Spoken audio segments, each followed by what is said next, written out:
fombo mar Millicent Odhiambo nono kaka nying mar Kogweno British mane kara chwonyo ne ochakore.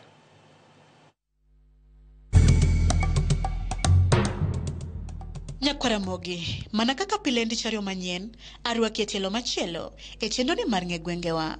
Kalapaplo mar Gwenge, ogolowa e kaunti ma Kisumu, ofuyo kodwa nyaka e kaunti ma Homa Bay, e gweng moro, ma iluongo ni Kogweno British, mayudore e sub-county mar Chwonyo North. Machiegni. Mana kaka pile wachako kod paro mopogore kaka jogweng lieko ewi gin kaka giparo kaka nyingno ma Kogweno British ne obiro. Gimomi iluongo ni jo British, the paramount chief iluongo ni Paul Mboya.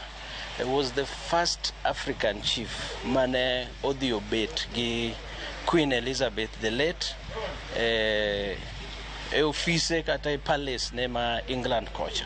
Koro from there no duogo dala to kelo the lifestyle mad the Britain lifestyle, be it rwakruok kaka ji ne rwakore, kaka lifestyle in general, kata kit chiemo.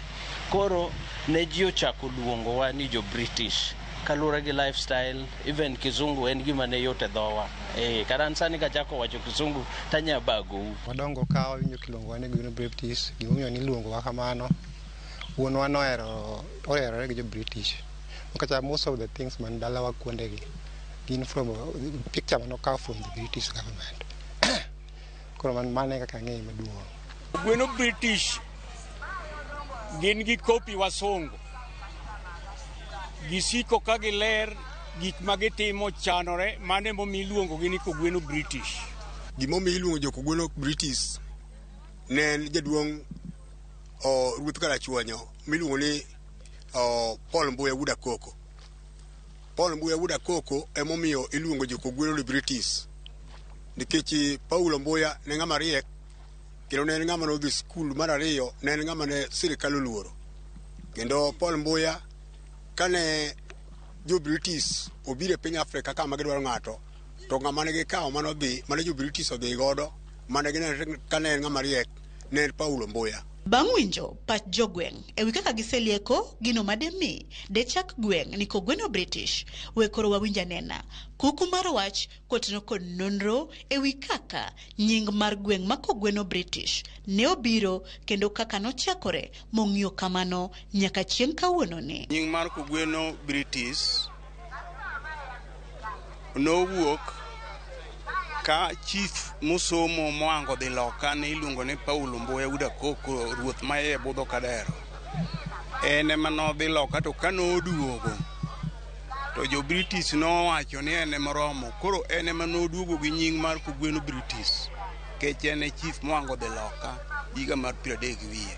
Chien kucha dala Paulo no kane kata manosewe ruoth, dala Paulo ne en dala malich mirito mnage askeche man go gudu mar chapo bunduki, gudu makwar man gi usne. Orite nyaka koro kanyo modok odonje weche mag misen ma koro ndalo magoto igeni no dak mna Kisii. To ne en gi mier ariyo, dala achiel ne Nyakongo ka, dala achiel ne Gende. Koro kaka dhano nobedo gi mon, mwalo kama nobedo gi mon, to dala ne maduong' mamalo to ne en manage dak achiel. Ramogi bang' winjo nonro mar gweng' ma Kogweno British ma oyangi ni ne obiro kokadho kuom ng'iyo mar jaduong' Paul Mboya Wuda Koko kod jopiny jowagunda ma British. Bende nitiere kit nyadhi mar ngima jowagunda mane Paul kata jaduong' Paul ne okelo mapod nitiere e ngima jogweng' ma odak Kogweno British. Kane Paulo Mboya oa loka to nokelo gimoro ma pod ni e Kogweno ka, ni kanodhi loka nowacho ni ng'ama ja Kogweno ok bed gi jealousy. Koro mano ero e kit jo British. Most of the things wanena mostly somo no ka copy from the British system of government. Kasto rwakruok gi kit kaka ne gidak, kaka maybe design mar government roads kaka kidhi Homa Bay, that all there. Mano en mano gine. To gweng' ma Kogweno British ong'ere kod tim kata wach mane? Gimo ng'ere godo kabisa en ni gin jonyadhi en ng'at lifestyle kata an kuneno kaka rwakora en gima ji jomondisore sate gin jomohero ngima maber, dak maber, kata in terms of education ki ing'iyo gweng' kanyo biro yudo ka kanyo moting'o ji mang'eny mosomo ma e gwenge ma Karachuonyo kanyo. En emo oaka oluonge kaka wendo ma en achiel kuom welo mane odhi rwako ne nyar kingi Oguru higa 1953. Koro mane gima omiyo nyadhi maduong' ahinya nikech koro Paulo koa kucho to ji onene ka ng'ama lich nikech owuoyo gi jo British kendo owuoyo gi dhok ma jowagi ne ok ong'eyo. Kogweno wang'e wang' nyalo bukore abuka morwak sut kabisa ka ng'ama dhi wuoth. Obiro ba abaya, moro nyalo dhi ba Kindu, moro biro ba Orianka kendo doka ing'eni jomoko ok rwakre tirwakori kama dhi kanyo. Gin girwakore arwaka kamano kendo matek kabisa motwe tai to onge kama odhi obiro ema nyadhi. To sedongore e yo machalo nade? Wa jo Kogweno tichwa maduong' kabisa. Jo Kogweno gin joma puro. Wapuro njiugwe Kogweno kae to kendo wachwe lo. Watimo gik moko matindo tindo machalo kaka chwech pur. Koro mage development mwaneno ka timore e dala mar Kogweno riang'.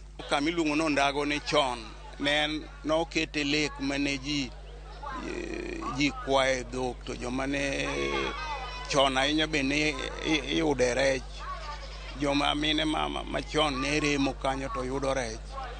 To ka koro ne okethore to koro en mana lum mane igedogo. To chik be ne ok oketi en kidhi gima nomiyo iwacho ni mago jo British gin ng'ata modhi ng'ado lumbno. Onge vikwaso moro miketoni. In kidwa gedo to idhi ng'ada lum, iwacho ni dhi ng'ad lum ondago tigeda. Gima ne Paul okelo maduong' ma bende ochak nyaka nyinge en kama nong'ere kaka Nyakongo Polytechnic, but sani iluongo ni Paul Mboya vocational training. Koro mano achiel kuom dongruok mano biro nikech wach mar Kogweno British. Yes, gweng' kanyo.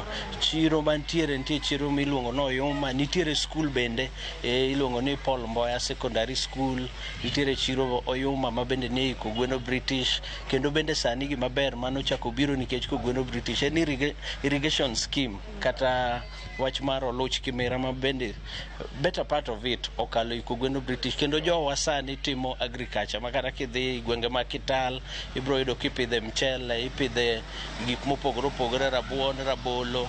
Yes. Oriang' bende en tich dhok maduong' ahinya ma yudore e gwenge ma Kogweno British Oriang'. Kendo kidhi kata potari bende kama mine chwe agulu. Mana kamano nyaka Ramogi gi kanyo wachopo godo e giko matilo ma kawuono e chenro ni mar ng'e Gwengewa. Odiochieng' ma kawuono kendo wachako yudo nonro mar gweng' machielo to mana kowuok e kaunti ma Homa Bay, gweng' mochak kokadho kuom nying pinje jowagunda. Mokwongo ne Norway ka kawuono en Kogweno British. Ka ok kamano nyaka Ramogi sani kiwinjo ka ng'ato pakre ni en Jakogweno British kata Nyakogweno British, in gi lony kaka gweng'no ne obiro kendo ne ochakore. Yiena mondo agoni oriti masani warom kendo juma manyien e seche machalo kod magi ka kelo ni nonro mar gweng' machielo. Nyinga Millicent Adhiambo kata Kiero inyaluonga ni Nyaboma.